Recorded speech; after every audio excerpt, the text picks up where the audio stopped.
Because if other people got a hold of them, you might feel shame because of whatever. I'm not saying just for any reason. I think goals are very similar, where if somebody craps on your goal, you might feel shame of like, yeah, it is stupid. Or yeah, I can understand, that.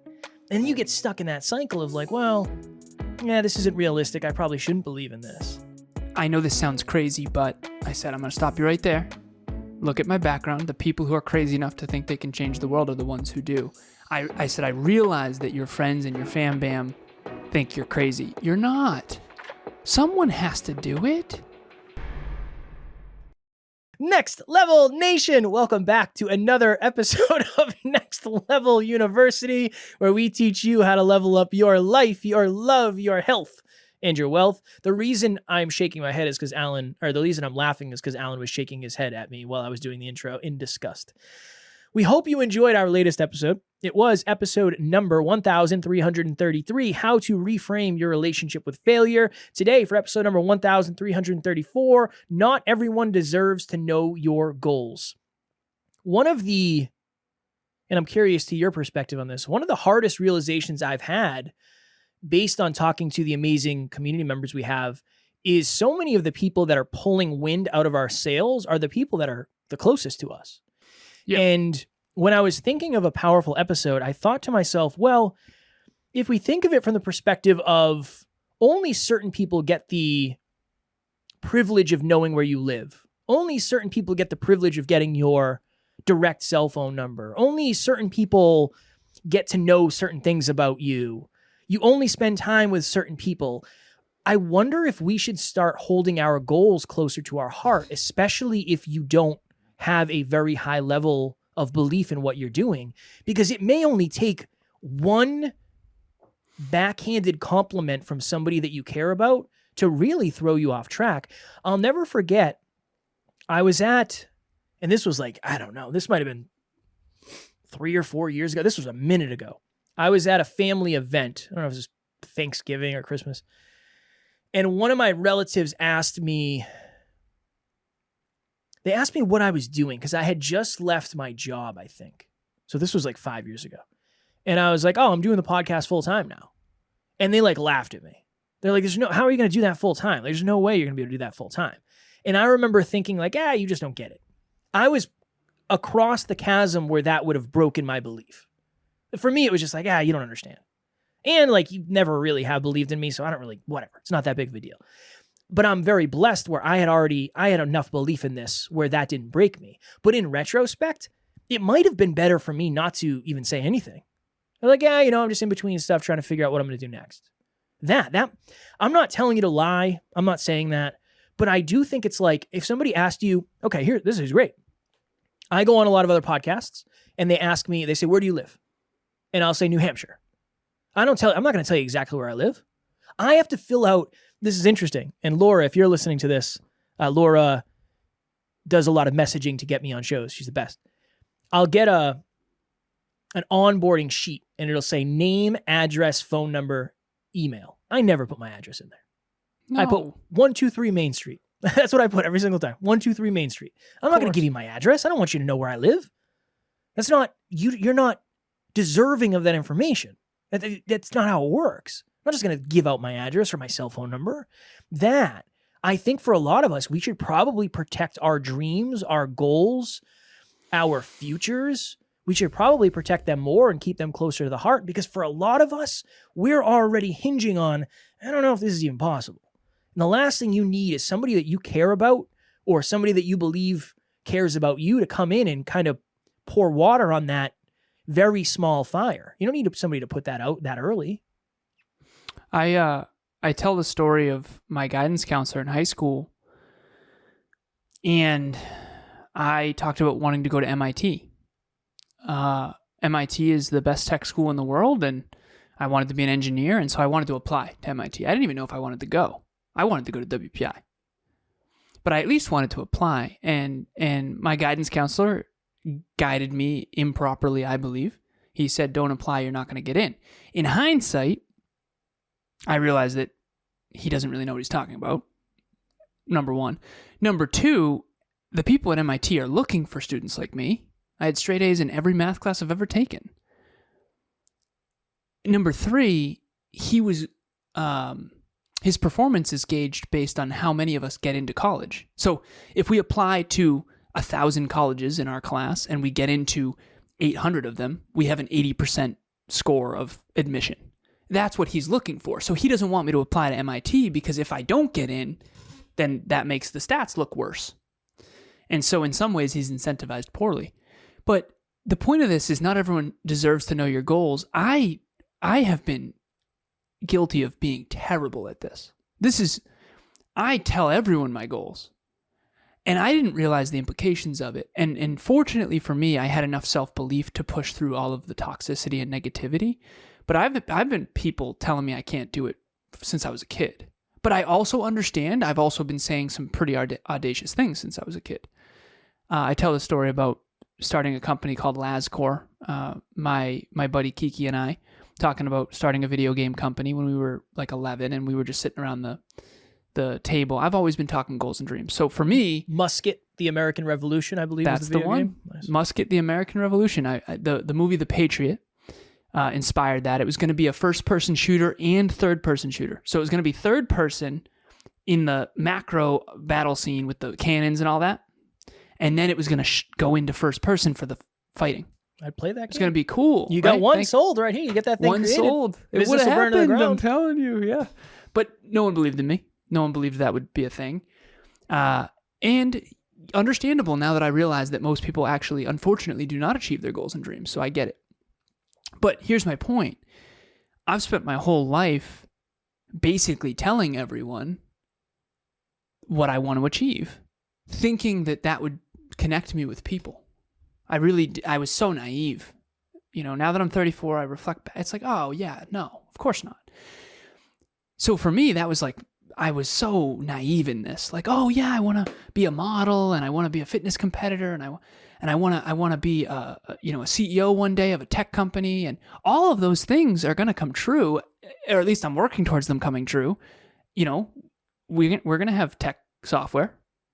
You know, I was a fitness model. I was a fitness competitor. I did start companies. My first company was when I was in my early 20s. So it's interesting to bring this back to the original point.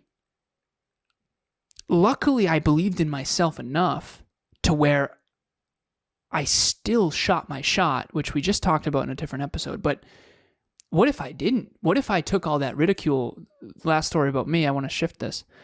I told everyone I wanted to be a model when I was in government class, and I was a senior or a junior in high school. I forget which, but I remember the whole class making fun of me. And Mrs. Puckett pulled me after class because I was very upset. And I don't know if I was crying, but I was right on the brink. And she's like, Alan, you're really good looking. You could be a model if you wanted to. Like, don't listen to them. And that meant the world to me at the time, because at the time I wasn't, I didn't understand any of this. I can still feel the emotions inside me, honestly, because it's like, screw you guys. I can do this. I know I can do this. Why do you guys think I can't? Like, what is the deal with that? And again, I also have a ton of self-belief. I didn't realize this back then, but I have a lot of self-belief. So for me, I remember my friend Ryan being like, I want to be an actor like my friend on, the actor on Smallville. I want to be like that. I was like, you can do it. Of course. Absolutely. And we moved to LA together. It's a whole thing. So I've always believed in goals and dreams. But what I now realize, to your point, Kev, is how detrimental that could have been if I shared my goals and dreams with everyone. Luckily, my response to all of that emotional adversity was work harder and smarter and, quote unquote, prove them all wrong or ignore the naysayers, right? But if you're out there and I had someone text me today and say, I'll keep this anonymous, but is a PhD worth considering? ? That's a text I got today, right before we recorded this episode. I'm going to analyze that, and I'm going to give her advice. And it's going to be, if you're certain that that's what you believe is best, I know you can do it. The question isn't whether or not you can. The question is whether or not it's going to be worth it to you, and whether or not it's aligned with your ultimate goals and dreams. But I'm not going to say you can't do it. That's not true. I was told I can't do things like a bunch of times. And I think that person is trusting me with her dreams. And she's trusting me with her heart. And I'm going to handle that delicately. Now, am I going to say you're going to get a PhD easily? No. Am I going to say that it's not going to come with massive adversity? No. But I'm not going to take wind out of her sails. I won't do it. And I think a lot of people do. And I think it's important to make sure that you're protecting your goals as much as you protect your heart. I think in some circles, it's almost like cool to. I remember I recorded a rap song. I think this was like during COVID. Might have been even before. So when Tara and I first moved in together. And I remember, so like depending on the beat, if the beat has like a long draw in, you can do a little ad lib. You can talk some trash, talk some trash in the beginning. No, it doesn't have to be trash. But I remember, it could be anything, right? Sometimes motivational, sometimes like whatever. I don't have any examples. But I don't have a snare on my headphones. Exact. There you go. Perfect. Yeah. Turn my snare up. But I remember I did like a little song, and I remember in the preamble before the song, I was saying something along the lines of I don't remember the exact, but it was kind of poking everybody has some kid in their town who wants to be a rapper. There's always like that towny kid who wants to be a rapper. And I was kind of poking fun at myself of like, I'm that guy. Like right now I'm in the studio, and I was like, I'm not in the studio, I'm actually in my living room, but whatever. And let's do the song. But imagine, I have a lot of belief when it comes to rap. I feel pretty good about my ability based on the fact that I do it. Spit one, son. No, I can't do it right now. Why not? Because I need a beat. What is that? When the night... Dude, I don't know. No, I've done them in the past on the podcast. The problem too is I scream into the mic. It's a whole thing. If you want to hear me rap, let me know. I'll Never Quit Kid. It's got a bunch of songs on there. And on Instagram. I can imagine that if I was insecure, like in that moment, I got a little insecure about doing it. I'm not in the place. But if I was insecure and somebody reached out and said, "Hey, you're like trash. You're a trash rapper, and you could never accomplish anything," I can imagine if that was like my biggest dream in life, what that would do to me. Yeah. Like you'll never make it. You're terrible. Like some people that would motivate. Not me. You'd be like, yeah, you're probably right. Not now. Not now. Now I challenge them to a physical duel, of course. Obviously. Via DMs, no. But I don't know. I just think we're in this interesting place now too, where social media makes it so accessible. Like there's a lot of people that they have like a side gig or they have something going on, and that's part of their dream, and you're posting about it, and maybe some of the people that see that don't even deserve to see it. I don't know how you go around that, but yeah, it's interesting. I feel like now more than ever, remember we did an episode on this a while ago? I watched a YouTube video. It was like 5 reasons not to share your goals. And I was like, this can't be real. Like sharing your goals is awesome. And every one of those reasons pretty much equated to the people around you kind of suck. Because it was like, the people are going to make fun of you when you don't accomplish them. They're going to say, hey, are you on track and all this stuff. And I was like, well, that would never happen to me in my friend group at least. But extended family, it's happened. Definitely. Social media, it's happened. Definitely. So that's the interesting thing is I'm starting to have a different perspective of the level of transparency with your goals is probably connected to the level of belief you have in them. Because if you are sharing your goals abundantly, you're probably going to get abundant feedback. And you might not be ready for all the levels of feedback you're going to get. How many, you've worked with far more people than I when it comes to goals, not podcast goals. How many of those people have said to you, I know this sounds dumb, but. Oh, all the time. Yeah. That's it. I know this sounds crazy, but I said, I'm going to stop you right there. Yeah. Look at my background. The people who are crazy enough to think they can change the world are the ones who do. I said, I realize that your friends and your fam bam think you're crazy. You're not. Someone has to do it. And I also pull up my tracker, my peak performance tracker, and you're not crazy. I'm crazy. It's all good, right? It's all good. Your crazy is welcome here. Your weird is welcome here. This is the place. This is the place to have goals and dreams. That's what NLU is so cool. When I said protect your goals like you protect your heart, they're connected. You said that? I said that on this episode. Yeah. Where the hell was I? Rapping in the background. My mind. Yeah. You were in your mind. Blah, blah. That's what you just did when you like couldn't talk. It's hilarious for me. But anyway, so Hey, don't mess up for the rest of this episode. I know. You get it. Okay, good. Good.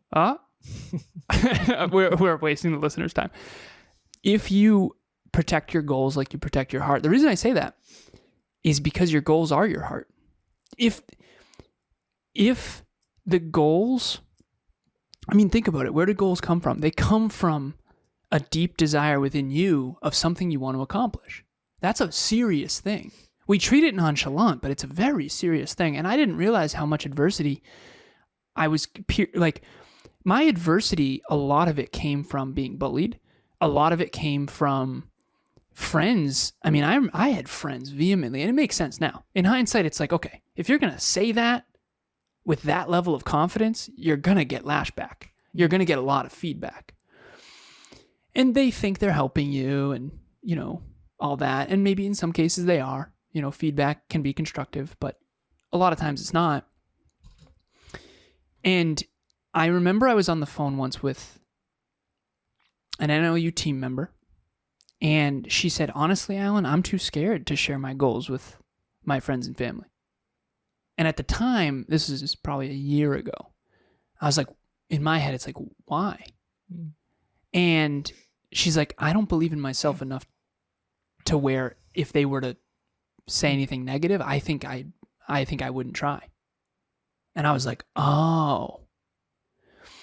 Luckily, and I have one other client who actually I said, genuinely, mathematically speaking, I don't think you're going to hit the 3 million mark this year. I just don't think that's true. I think you should shoot for it. And I think it's possible, but honestly, it's not going to happen. The context of that is this person wanted to make. Can you just give context to the goal? Yeah. So this person owns a business and they want to gross 3 million in 2023. And based on their trajectory and their numbers and what I understand of the trajectory, I don't think it's going to happen. But I still want her to shoot for it. Yeah. And it's not like I'm saying you can't achieve your dreams. I'm saying that you're not going to hit this milestone most likely by this moment in time. And so she needs to grow 750,000 per quarter, which just isn't going to happen most likely. That motivated her. That got her ignited. She's like, oh yeah, watch me. And once I saw that reaction, now I'm actually challenging her on purpose. So now I'm like, honestly, your goals are too low. You need to up the ante. For me, shooting for 1 million and hitting 550, that motivates me. Failure motivates me. Being made fun of motivates me. If it doesn't, you got to be very careful with your goals. Yeah. And this person gets crapped on all the time for her goals, and it motivates the hell out of her. And one day she'll thank those terrible humans. Yeah. Yeah, it's tough. It's tough. Bonnie here. I just wanted to share my experience with group coaching and some of the things that I got out of it. So going into group coaching, I was not tracking any habits at all. And so now some of them have become habits. I'm happy to say I wake up, I have a glass of water without even thinking about it anymore. So now I think it's probably time to gear up. I highly encourage people to jump into group coaching. There's so much information, and so stick with it and carry on, and your life will be better for it. This is an analogy I'm going to use, or an example I'm going to use, and I only use it because I think for many of us, this is how personal our goals are. You only send certain photos to certain people, because if other people got a hold of them, you might feel shame because of whatever. I'm not saying just for any reason. I think goals are very similar, where if somebody craps on your goal, you might feel shame of like, yeah, it is stupid. Or, yeah, I can understand, that. And you get stuck in that cycle of like, well, yeah, this isn't realistic. I probably shouldn't believe in this. That really is my through line for this episode, is like, there are some things that some other people just don't deserve to see, to know, to hear about. They just don't deserve access to certain stuff. Unfortunately, I don't know how this is one of those episodes where I don't really know what the answer is. I don't know if you just don't tell certain people, or maybe you don't give them the whole truth. I don't know. I don't know what that answer is transparently. But I do know the answer probably isn't just airing out your giant goals around some people. Because, think of it, Alan. and you know this, one of the best things about having a positive community like we do is your goals couldn't possibly be bigger than ours. And if they are, good for you. Awesome. Great. I mean, I might learn something, right? Like you're never going to get made fun of. You're never going to get dissuaded. I got to figure out if that's a word. But yeah, nobody's going to try to tell you like, that's too big, too blah. No, it's not. It's not that. But that's our culture. There's other cultures where it's the opposite. And that might be your family culture of like, I can see it. Like I've seen it. You've seen it. It's like you get around your family and it's like you become the joke of like whatever it is you're trying to accomplish. Like, yeah, oh, Kev's still doing that podcast. And again, this hasn't been my experience, but is Kev still doing that podcast thing? Like, well, yeah, that I can imagine that. I was on book club and I said, you guys know that person who doesn't even, you're playing a board game, right? And there's that person that doesn't even want to win. They just want to make sure you don't win. Everyone raised their hand. That kind of person is my least favorite kind of person. If you don't believe in yourself, that's fine. If you want to see me lose because you don't believe in yourself, that is detrimental. And that's not good for anyone. It's not good for the world. Like people achieving their goals and dreams, it helps them become more. Like seriously, I'll use Kev as an example. I like to do that a lot because all of you know Kev. That's why I do that. Hi. Yeah, all of you know Kev pretty well. He's aired a lot of stuff out on here. Mm-hmm. Imagine Kev with no goals and dreams. He wouldn't be here right now. He wouldn't be reading books every day to try to add value. He wouldn't be nearly as good of a husband. He wouldn't be nearly as fit. Who you are is a byproduct of your goals. Yep. It's also a byproduct of the feedback I've gotten of my the feedback I've gotten of my goals too. That's the interesting thing. Go deeper. I don't know. I wouldn't be exactly where I am today if I didn't have the level of support or whatever. I haven't gotten a lot of, all things considered, I haven't gotten a lot of negative feedback from my goals. Why? I think one of the reasons is because people think you're going to fight them. I don't think that's what it is. No. They don't think you're going to fight them. They're actually a little bit scared of you, though. I think unconsciously fighters are more scary for people. Maybe. I mean, not my family. Look like a Ken doll. People aren't scared of the kid. Put hands on my grandmother? You know what I mean? Again, Meme has been the most supportive person. No, of course. No. I mean, just subconsciously. Like, even just people from our high school and stuff. Like a lot of people have talked smack to me that wouldn't talk smack to you. Yeah, maybe. Or maybe they just say it behind my back. I don't know. But I think they say it behind your back because they don't want to say it to you because they're scared of you. A little bit. I'm not saying that's the whole thing. But no, it's fair. It's fair. I think you hold an energy of like, I'm not going to tolerate any disrespect if you reach out and disrespect. I mean, dude, look at the way you reacted to one negative review. Like there's something there. Well, it just angers me. Of course. It just angers me. I think I hold a less dominant energy in general. And again, I'm working on it. But like I think people know I'm not going to hurt them. I'm not going to fight back. I think on some level. Because I don't know why I'm still working on that, but I'm not going to fight back. It's like a weird thing. I mean, I will now because it's like I'm not going to be disrespected anymore. I'm done with that. Well, and you're going to win anyway. So it's like, joke's on you. Not you, them. Yeah. That's part of it. It's like, it's fair. Cool, whatever. Why else though? Why else like, wouldn't you? When you were like, hey, I want to be a podcaster like Joe Rogan, like everyone supported you. Dude, why? Not everyone. No, I remember one of the kids I worked with was like, well, Joe Rogan, you're never going to be like Joe Rogan. I was like, well, Joe Rogan was somebody before all this. I remember saying that. I remember we were in a library working above the ceiling. I remember that. Yeah. But again, it didn't necessarily, it's like, whatever. You do you, man. You do you. I'm going to do me. I think it's just because I'm stubborn. I think that's part of it. Again, dude, I will never forget. Why didn't it stop you from trying? Because that's what our listeners are dealing with. I think a lot of people are talking about their goals. That's why this person is texting me, because they know that I'm going to tell her the truth, but it's not going to be taking wind out of her sails, and she knows I want to see her win. Because they're not, I guess he's not really judging me. He's judging himself. You're judging yourself. You're not judging me. You're judging yourself when you tell me I can't accomplish something. I think I tried to have an understanding of that early because, again, I held people back before too. I told people they weren't going to accomplish their goals. It's not because I wanted them to fail. It's because I was afraid they were going to. And I was afraid I was going to get left behind. That was a big part of it too. And you were right a lot of the time too. That's why this is so interesting. Is there anyone that did achieve more than you thought they would? I don't know. I'd have to really think about it. Probably. Again, you got to think. I didn't have a lot of belief in myself, so I can't imagine I was able to accurately project what somebody else was able to do. I just think I have a lot of, again, I'll never forget.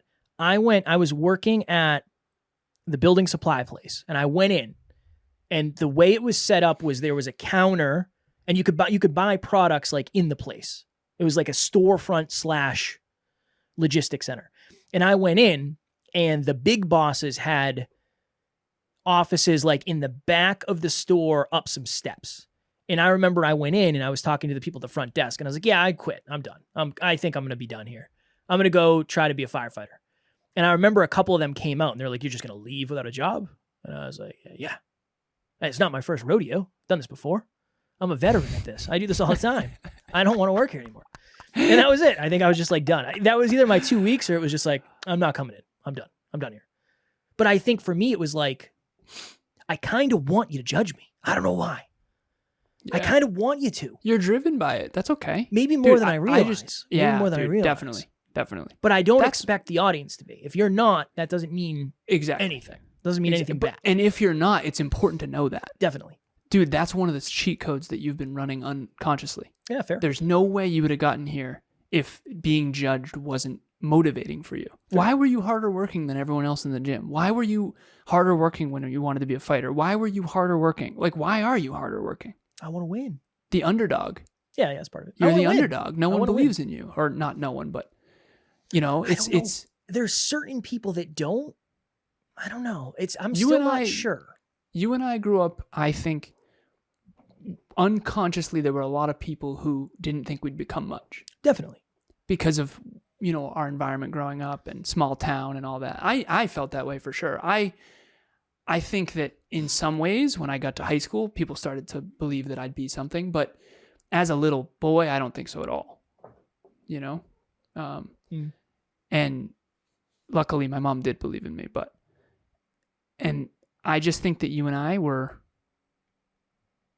probably not the first on anyone's list for gonna make it when it comes to looking at the environments that we grew up in. And that's all I'll say.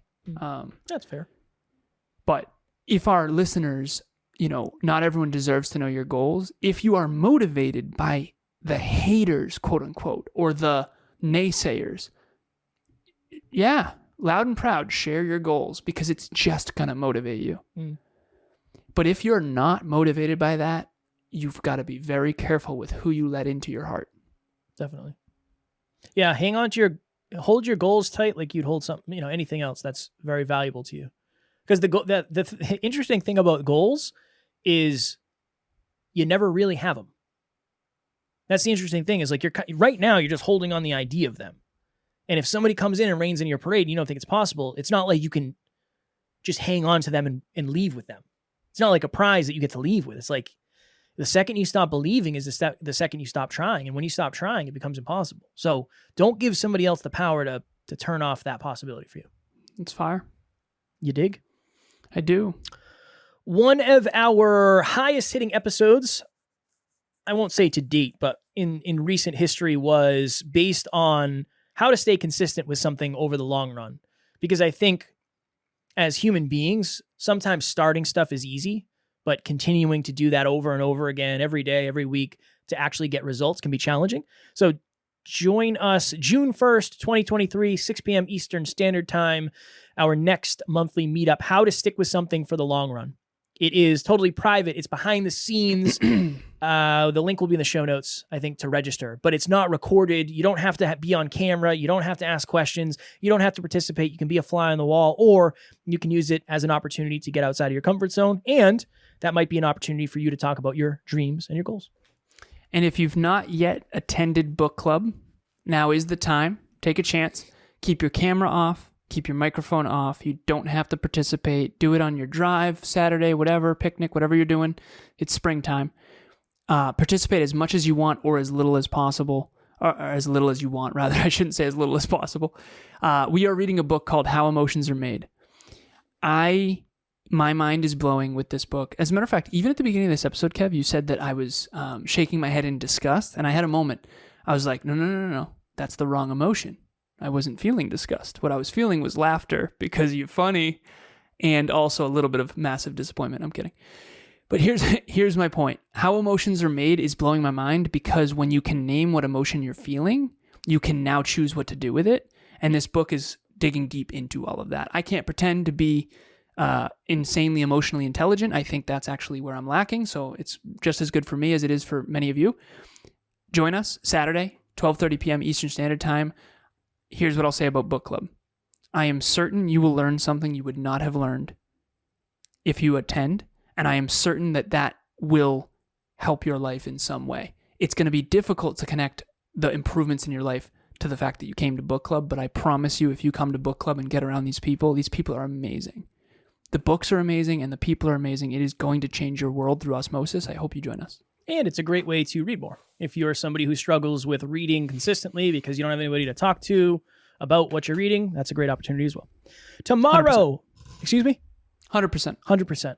Hundo P, as I say occasionally. I think. That's what Taryn said. I don't know. I was like, I don't think I've ever said that, but whatever. Tomorrow, for episode number 1335, some of the most important things you do will never be seen. That is going to be a very, very deep episode. And just for reference or for clarity, when I said whatever regarding Taryn saying I did that, it wasn't in a negative way. It's a running joke we have behind the scenes. As always, we love you. We appreciate you. Grateful for each and every one of you. And at NLU, we do not have fans. We have family. We will talk to you all mañana. Keep those goals close to the chest.